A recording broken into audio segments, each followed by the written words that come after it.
Muy bien, estimados amigos y amigas, como siempre les saludo.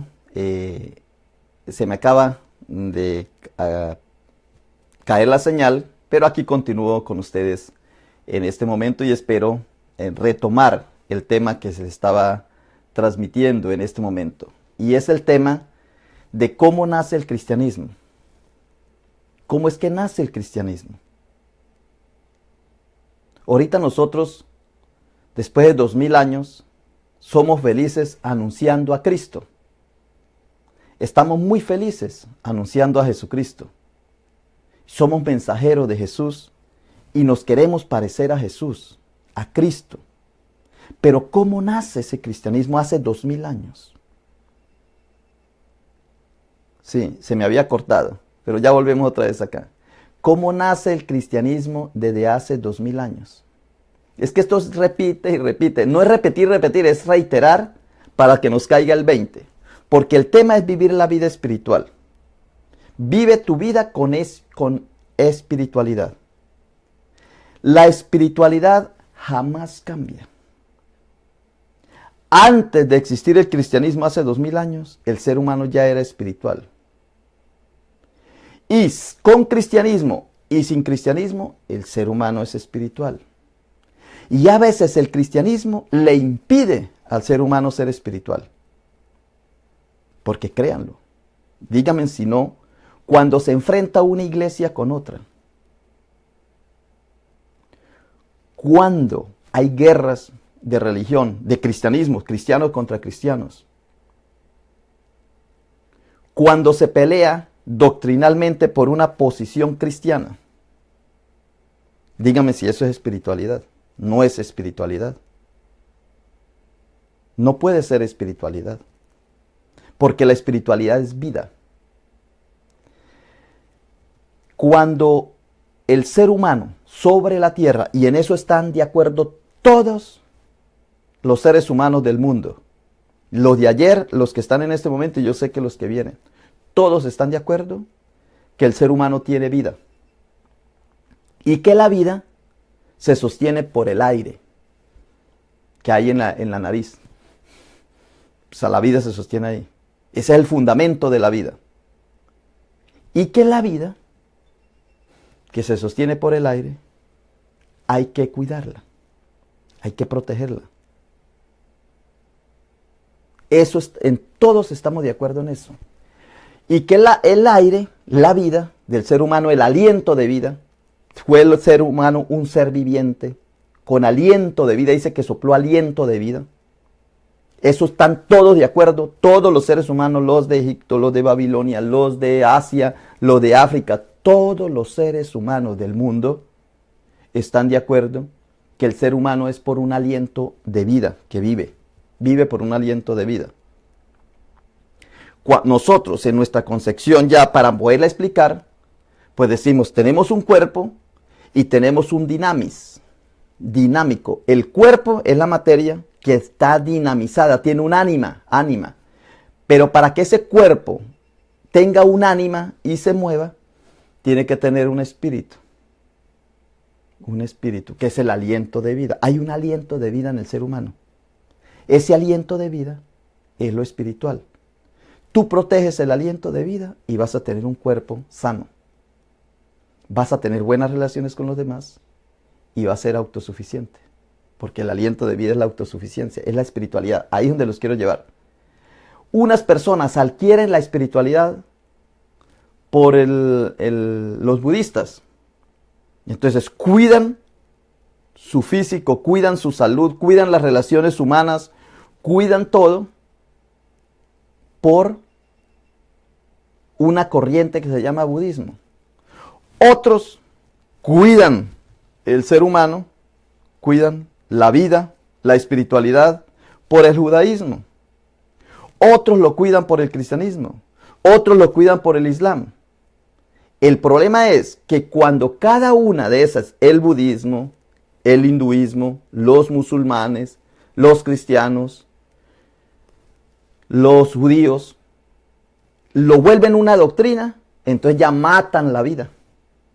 La espiritualidad la convierten, la dejan de ser espiritualidad y la convierten en una denominación, en una doctrina, en una religión, en una corriente política.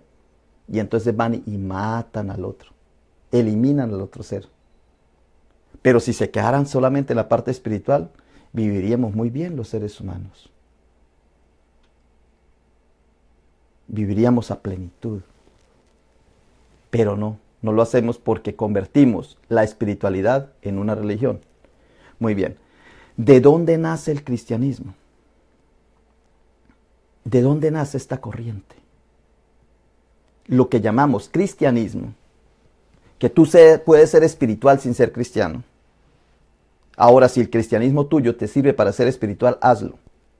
Pero si el cristianismo tuyo te sirve para matar al otro, no te metas de cristiano. Si es para renegar del otro ser humano, no te metas a cristiano. Si es para creer que tu iglesia es la que vale y la de los demás no vale, no te metas a cristiano. Que ese no es el cristianismo. No nace con ese propósito. El cristianismo no nace con ese propósito. De creer que tu iglesia es la mejor. De que tu pastor es el único que vive en esta vida. Y que hay que apabullar al otro y quitarle las ovejas al otro y matar al otro. Con tal de que tú crezcas. No es cristiano eso. Ni eso es musulmán, ni eso es budismo, ni eso es espiritualidad. No es. Es una tergiversación. Y el cristianismo, desde que empezó el cristianismo, ha sido matanza tras matanza, muerte tras de muerte. Y en este momento, aunque aquí por ejemplo en Estados Unidos no nos matamos físicamente, sí nos matamos con la lengua, apabullando al otro, eliminando al otro, criticando al otro. Entonces, es lo mismo, matar con la lengua y matar físicamente, claro, en vez de vivir a plenitud.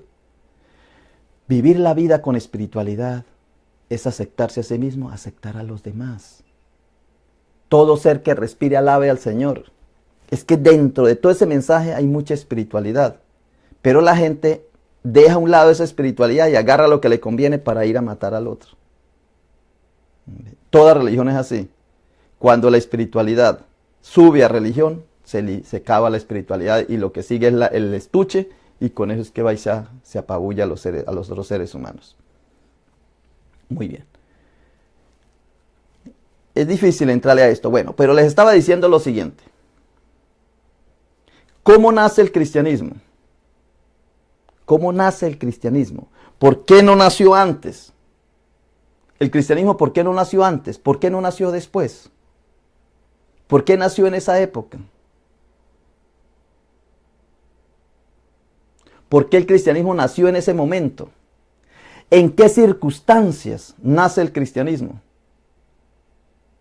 Tengo muchas imágenes para mostrarles. Pero quiero que a ti se te meta en la cabeza y pienses cómo nace el cristianismo. ¿Por qué no nació antes? ¿Por qué no nació después? ¿Por qué nació en ese momento el cristianismo? Como cualquier cosa que se creó en un momento dado. En realidad, de verdad, yo soy un creyente. Claro que yo creo en Cristo como mi Señor y mi Salvador. Como yo creo en mamá y creo en mi abuela y creo en ellos, que yo vengo de ellos.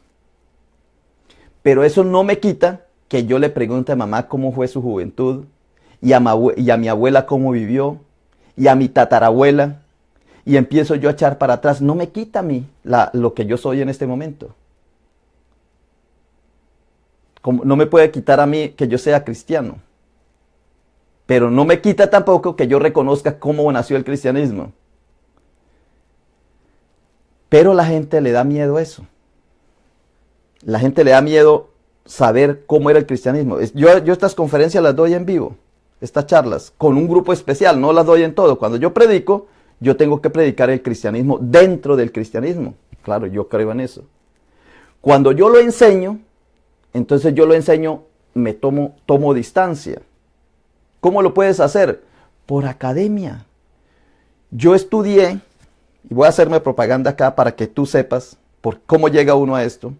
Yo estudié en un seminario católico romano. Primero, que mi vida nace cristiana, católica, desde chiquito. Eso nace en la sangre, porque le van metiendo a uno toda esa doctrina y toda esa enseñanza, toda esa cultura de cristiana, de Cristo,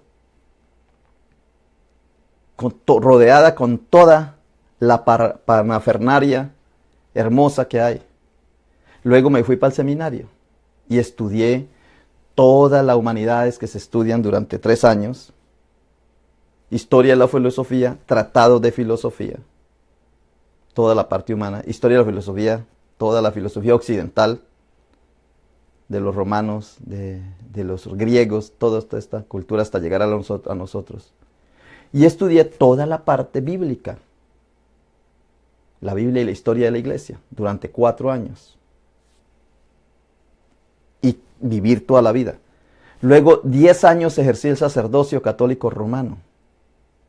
Y llevo 14 años dentro de la iglesia metodista, estudiando, leyendo. Yo sumo entre todo 34 años, así ya serio.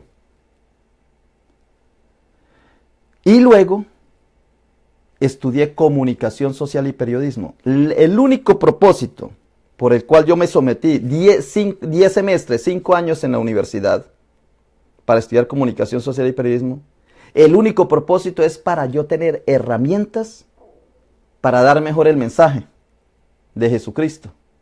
Ese fue el único propósito. Yo dije, yo quiero ser un buen mensajero de Cristo, un buen cura, un buen ministro. Y quiero las estrategias de comunicación, las estrategias de periodismo, que es un mensajero, son mensajeros de un mensaje, tienen un mensaje. Hay un emisor, un contenido, un mensaje que hay que dar a un receptor. Entonces me fui a estudiar y me propuse estudiarlo 5 años.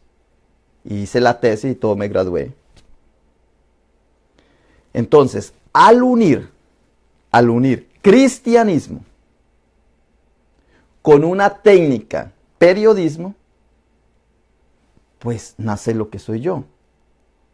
Por eso soy capaz de tomar posición periodística, que es mirar el cristianismo desde afuera. ¿Qué es lo que hace un periodista? A mí me encanta el periodismo, cuando es un periodismo libre. Por ejemplo, periodistas entre los musulmanes allá en Arabia, periodistas aquí en Estados Unidos y periodistas en Rusia. Y hay un acontecimiento. Y si es un periodista, en realidad de verdad, el periodista musulmán, aunque sea musulmán y su creencia sea musulmana, va a decir el hecho tal como sucedió, como él sea capaz de captar la fuente, la información de la fuente. Así sea musulmán, si es periodista. Su fe es una cosa y su creencia, pero el hecho de lo que pasó lo va a informar a cabalidad. Lo va a decir tal como es. El ruso, si es periodista de verdad, por encima de su creencia rusa, ya hablemos del marxismo, ateísmo, si sucedió un hecho, él lo va a decir tal como sucedió, por encima de su creencia. Porque una cosa es que él crea y otra cosa es un hecho que él ve, no lo tapa. Y el americano, aquí el demócrata, capitalista, imperialista, sucede un hecho y él lo dice tal como sucedió. Mire, el periodismo es una profesión tan noble, tan hermosa, que uno ve el hecho y lo dice tal como sucedió. Si fue la mamá la que mató al hijo y esa es mi madre y ese es mi hermano, yo no camuflo nada, no tapo nada. Digo la verdad, pasó así. Ese es el periodista. Es ingenuo de parte de uno, claro, el periodista es ingenuo. Porque él quiere ser exactamente como una cámara fotográfica. O como un audio, una cámara de grabación de audio. Y al unir la cámara de grabación de audio con la cámara fotográfica, entonces sale el audiovisual. Y él quiere ser exactamente un audiovisual. Por eso uno como periodista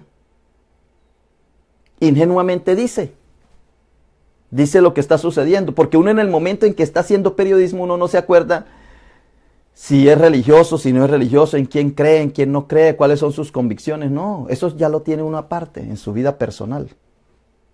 Pero en su vida profesional, uno dice la verdad.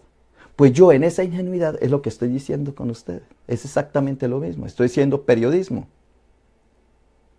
Porque cuando yo estoy en la iglesia predicando a Cristo, pues yo interpreto, porque mi trabajo como ministro es interpretar la palabra, es dar un mensaje para animar al pueblo cristiano.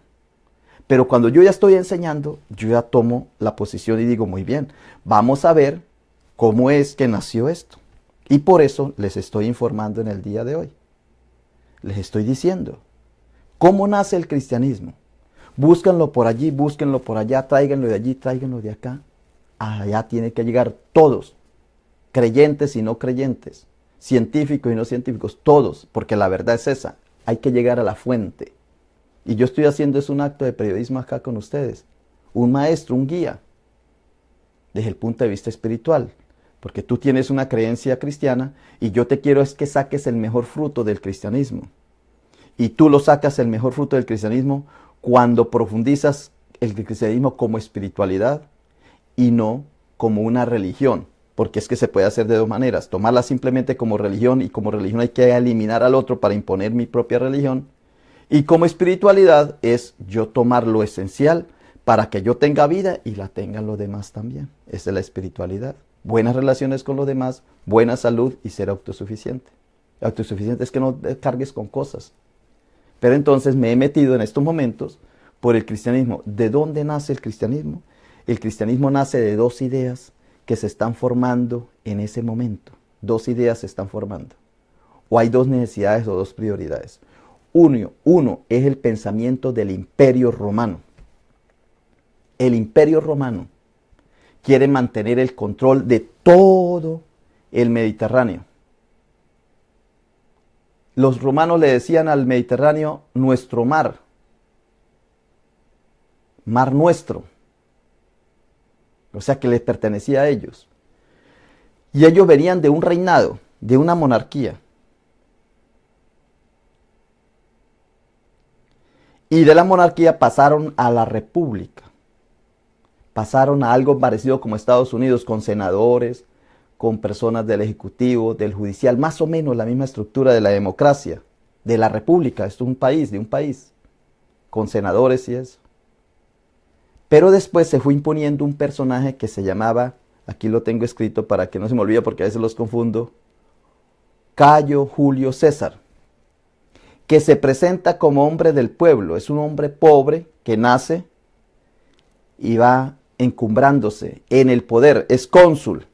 Él toma la parte de arriba de Italia, por eso conquista a Francia, lo que hoy es Francia, y conquista a Alemania, que es importantísimo esas conquistas que él hace. Y abajo estaba Pompeyo y estaba Craso, otros dos cónsules. Y son los tres, en la parte del bajo del Mediterráneo. Pompeya, recuerda, Pompeya, la ciudad de Pompeya que fue eliminada por el Vesubio. Entonces ellos están abajo. Y Cayo Julio César está abajo, pero tiene relaciones con Cleopatra, con la hija de Ptolomeo. O sea, Egipto, siempre hay una relación de Italia con Egipto. Y cuando Cayo Julio César es eliminado, lo matan los senadores, porque él se está imponiendo. Entonces aparece uno que se llama Octavio, y que recibe el nombre de Augusto. El sucesor. Después yo les voy a hablar de cada uno de estos personajes, pero estoy sacando una síntesis para que ustedes me agarren la idea. Después que el que todavía no es emperador, pero después que Octavio toma el poder, Augusto, él sí se presenta como emperador.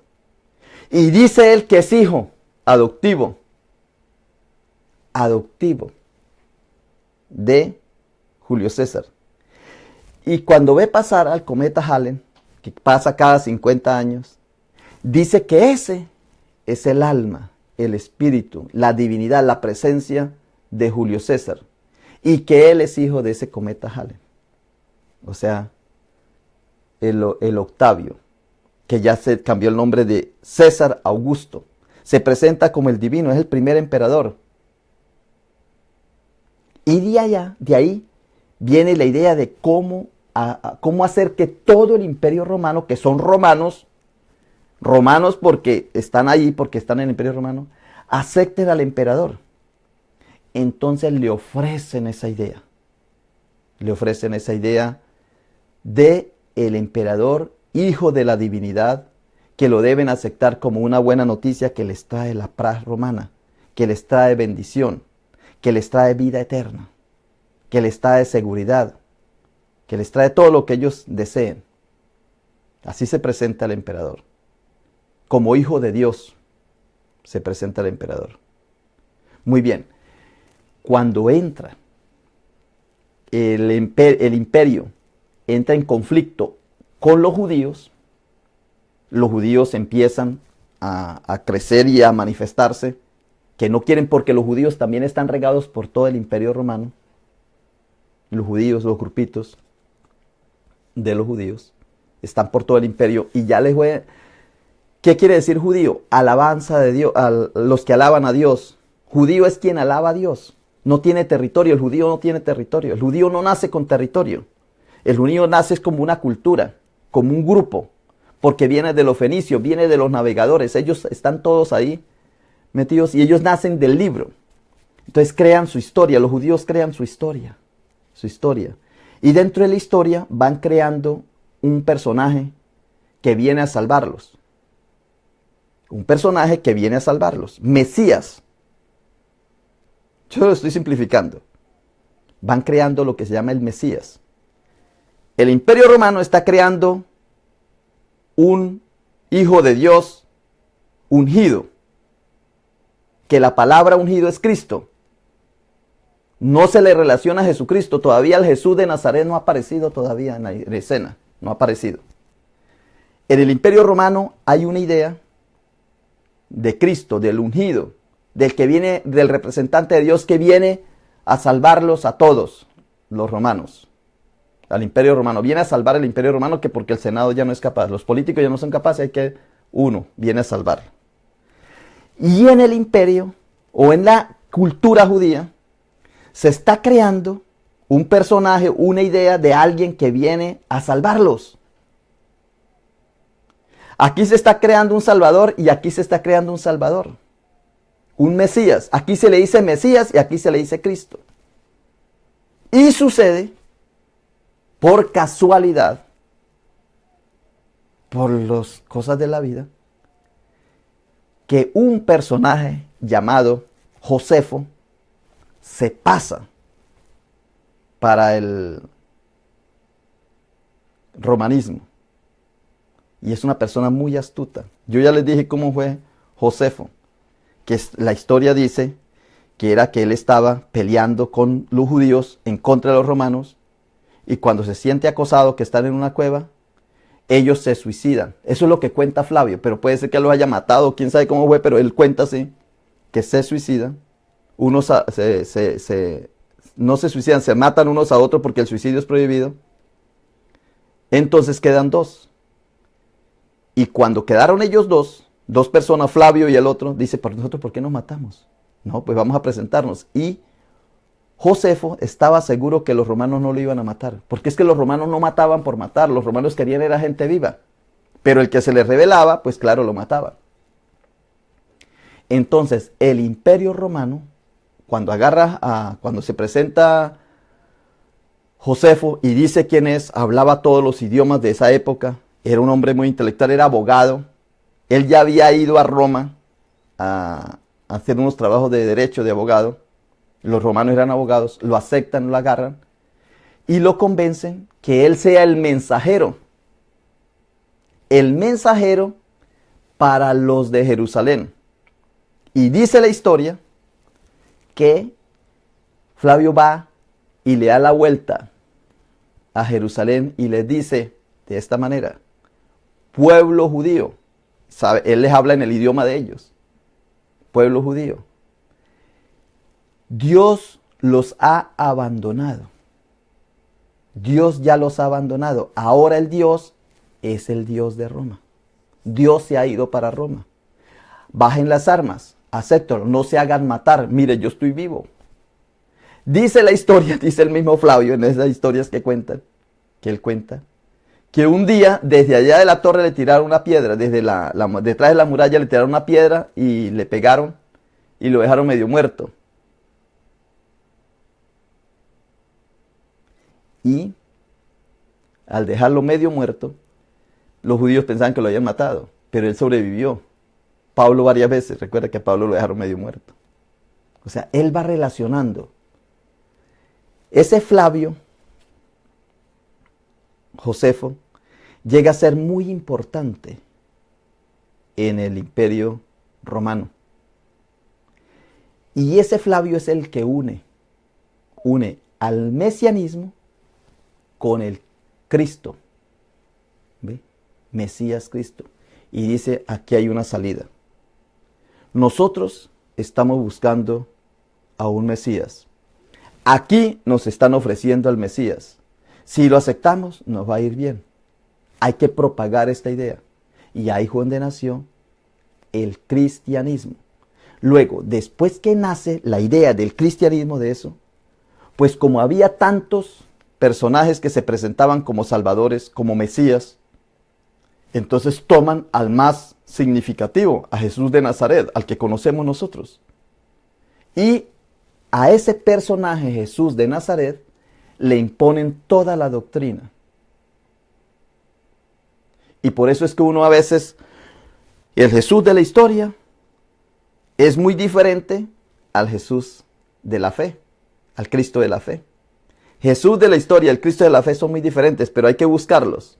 Y si uno los busca en el texto bíblico, en los 4 evangelios o de los evangelios apócrifos, en todo lo que se refiere a ese Jesús, uno puede extraer, es bien clarito, lo que pertenece a la historia y lo que pertenece al Jesús cristiano, al Jesús de la doctrina, a la creencia, al Jesús de la fe.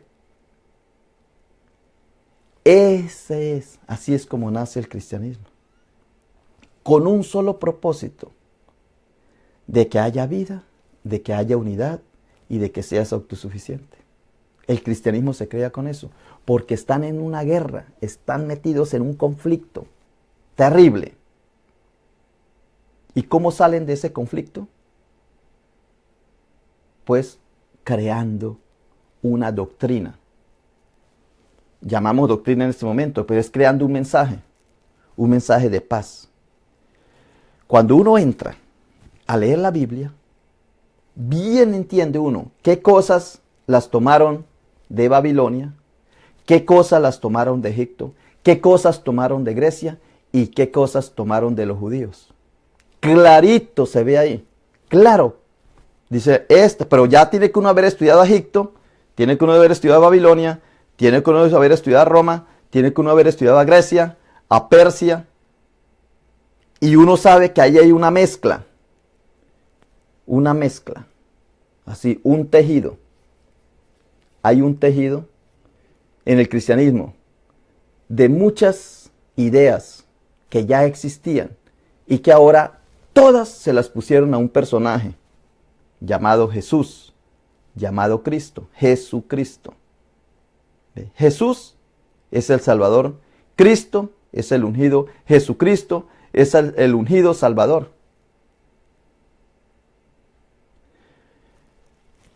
¿Qué es la verdad? La verdad es que sí existió un Mesías, un personaje que fue sacrificado y que fue matado en Jerusalén. Sí existió porque mataron a muchos. A muchos mataron. Por ejemplo, ese Julius Alejandro, que es gobernante judío, pero ya se ha hecho romano, ha estado en Egipto y viene a Jerusalén, él mata en la cruz a los hijos de Judas. Judas es un personaje que quiere decir que él es el Mesías. En la época de Jesús, de esta historia, se presentaron más o menos unos 150 Mesías. Aparecía uno y lo eliminaban. Aparecía otro y lo eliminaban. Este sí es, también lo eliminaban. O sea, todos fueron eliminados. Y todos se llamaban Jesús, porque es que Jesús significa Salvador, todos se llamaban Salvador. Todos se llamaban Mesías, porque es que Mesías significa ungido. Ese era el nombre.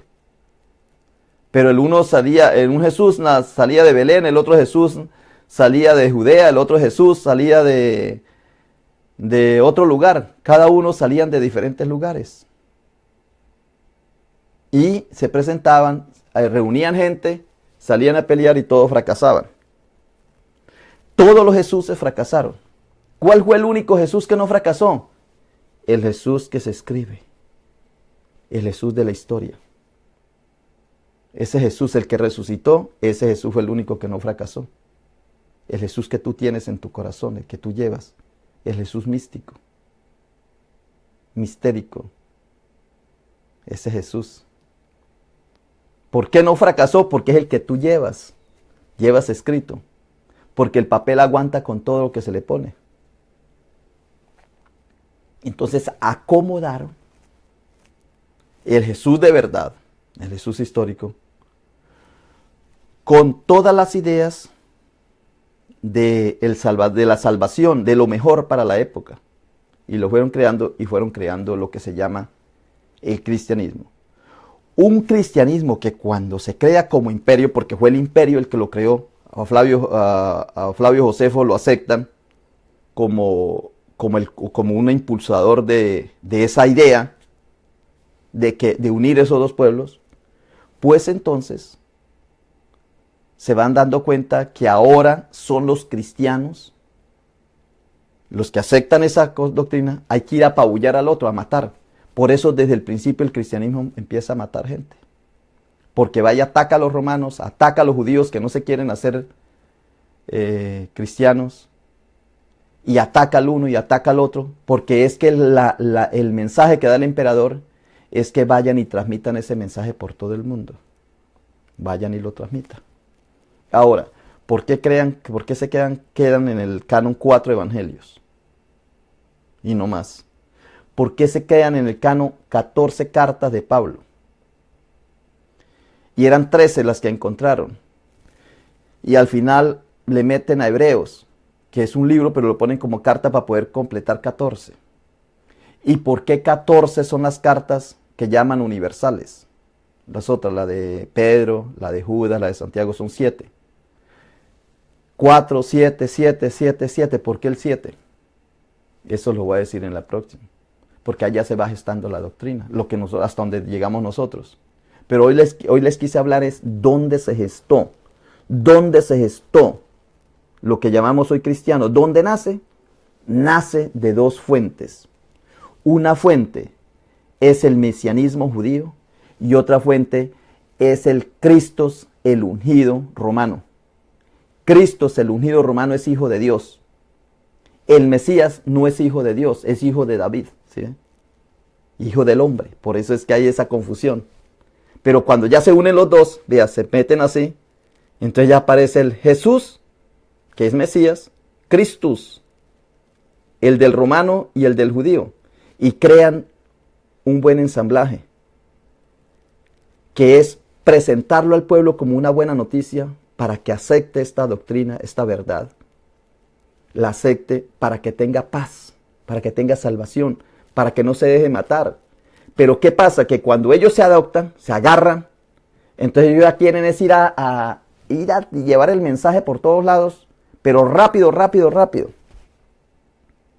Porque es que el reino de Dios ya llega, el reino del emperador ya llega el reino del emperador, ya llega el reino del emperador, ya llega, a ver, cambien, ya llega. Entonces, a mensajeros por todas partes. Y así es como empieza. Eso es lo que está en los evangelios. Es esa historia. Las dos están ahí metiditas. Por eso, no se puede uno desprender del Antiguo Testamento, porque ahí está metidito lo del Antiguo Testamento.